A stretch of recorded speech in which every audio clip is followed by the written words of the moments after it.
This area, we sort of touched on it earlier, like object intrusion. And so this is the energies of others that they project onto us and the suppression of our own emotions.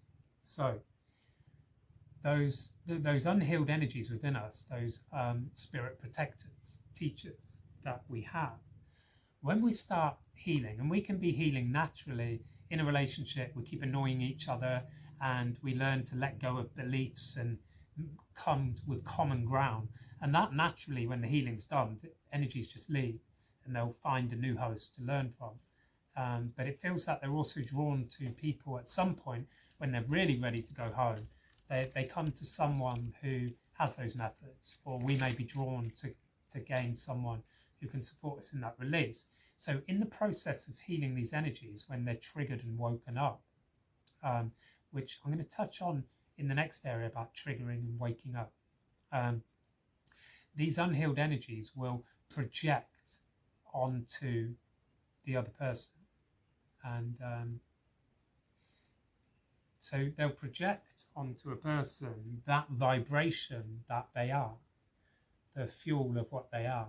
So we're talking about abandonment. They'll project an abandonment energy onto someone so that they then mirror back to us this energy, and then this energy fuels it. And then if it can trigger them and wake up an unhealed energy within them in resonance, and this kind of tango, this dance is going on where the unhealed energies are fueling off one another with our thought forms of what we're sending out.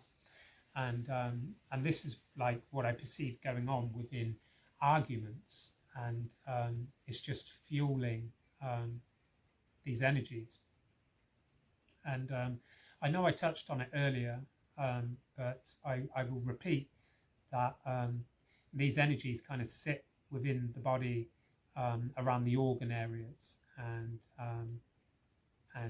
can manifest into physical illness if they've been left there for so long.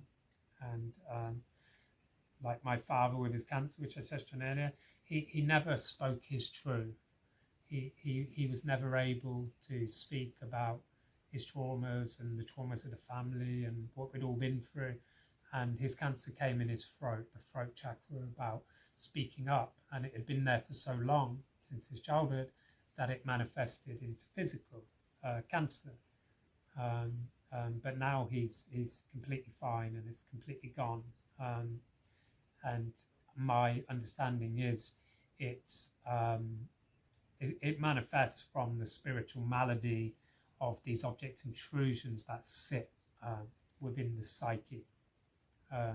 So I'll be touching further on this in the next video. I'd just like to break these down into different areas. And the next area we talk about will be taboo breaking. And thank you for listening to